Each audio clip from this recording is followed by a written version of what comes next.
اعوذ باللہ من الشیطان الرجیم، بسم اللہ الرحمن الرحیم۔ میں بشیر احمد کرمانی، ٹیچر جی پی ایس شانو، زون ماور۔ آج ہم 5ویں جماعت کا اردو پڑھانے جا رہے ہیں۔ تو ہمارے آج کے سبق کا موضوع ہے باہو قلعہ۔ تو بچوں، قلعہ جب پرانے زمانوں میں کہیں کوئی بادشاہ کسی جگہ پر قبضہ کرتا تھا تو اپنی بادشاہت سنبھالتا تھا، تو وہاں پر وہ اپنی حفاظت کے لیے یا اپنی فوج کے لیے ایک قلعہ تعمیر کرواتا تھا۔ یہ 4 دیواری پر ایک مضبوط عمارت ہوتی ہے کسی اونچی جگہ پر، تو وہاں پر بادشاہ رہتا تھا، تو اس کی حفاظت کے لیے وہاں فوج بھی رہتی تھی۔ تو انہی قلعہ میں ایک قلعہ ہے جو ہماری ریاست جموں کشمیر کی ریاست میں جموں حصے میں ایک قلعہ ہے، اس کا نام ہے باہو قلعہ۔ یہی ہمارے آج کے سبق کا نام ہے۔ تو اس سبق کے اوپر جیسے کہ آپ کو معلوم ہے کچھ چند الفاظ دیے گئے ہوتے ہیں، تو ان کا معنی استادہ، استادہ کھڑا، استادہ کا معنی کھڑا ہے۔ گرد نواح، گرد نواح کا مطلب ارد گرد۔ ونش، یہ ہندی یا سنسکرت کا لفظ ہے، تو ونش کا مطلب ہے نسل۔ تو عقیدت مند، عقیدت رکھنے والا، اعتقاد رکھنے والا۔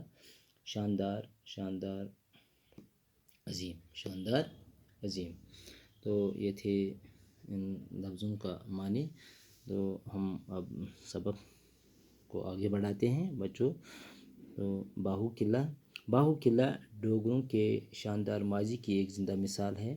تو یہ جو قلعہ باہو ہے، یہ ڈوگرا راجوں، ڈوگرا جموں کے لوگ جو ہیں وہ ان کو ڈوگرا کہتے ہیں، تو کشمیری لوگوں کو کشمیری کہتے ہیں۔ تو جموں میں جو لوگ آباد ہیں ان کو ڈوگرا کہتے ہیں۔ انہی کے نسل سے وہ یہ جو بادشاہ تھا یہ باہو لوچن، تو اسی لیے کہتے ہیں کہ یہ ان کے ماضی کی شاندار مثال ہے۔ تو ماضی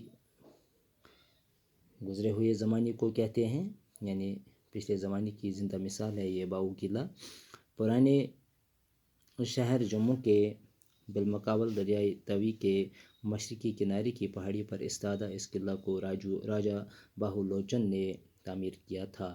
تو جیسے بچوں ہماری ریاست میں ایک دریا جو گزرتا ہے یہاں، دریائے جہلم، اسی طرح جموں میں بھی ایک پہاڑ دریا ہے، اس کا نام دریائے توی ہے۔ تو اسی دریائے توی کے بالمقابل مشرقی کنارے کی پہاڑی پر یہ قلعہ تعمیر کیا گیا ہے۔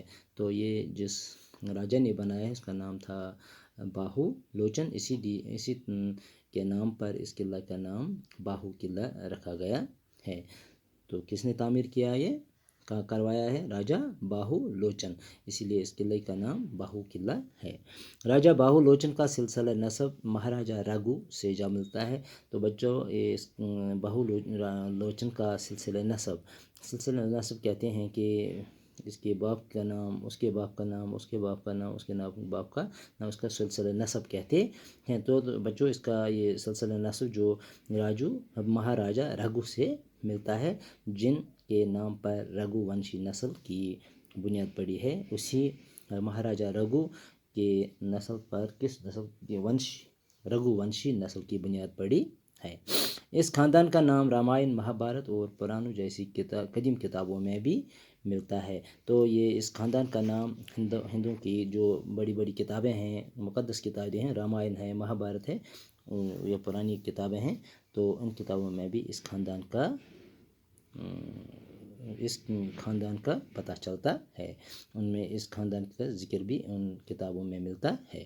اسی خاندان سے ایک بہادر اور شہزور راجہ اگنی گرب نے اپنے 18 بیٹوں کی مدد سے اپنی سلطنت کو وسعت دی اور دریائے توی کے پار تک کے علاقے پر قبضہ کر لیا۔ تو اسی خاندان کا ایک بہادر بادشاہ تھا جس کا نام تھا راجہ اگنی گھرب. تو اگر راجا اگنی گھرب کے کتنے بیٹے تھے؟ 18 بیٹوں کی مدد سے اس نے اپنی سلطنت کی وسعت دی اور دریائے طویل کے پار تک کے علاقے کو قبضے میں لیا.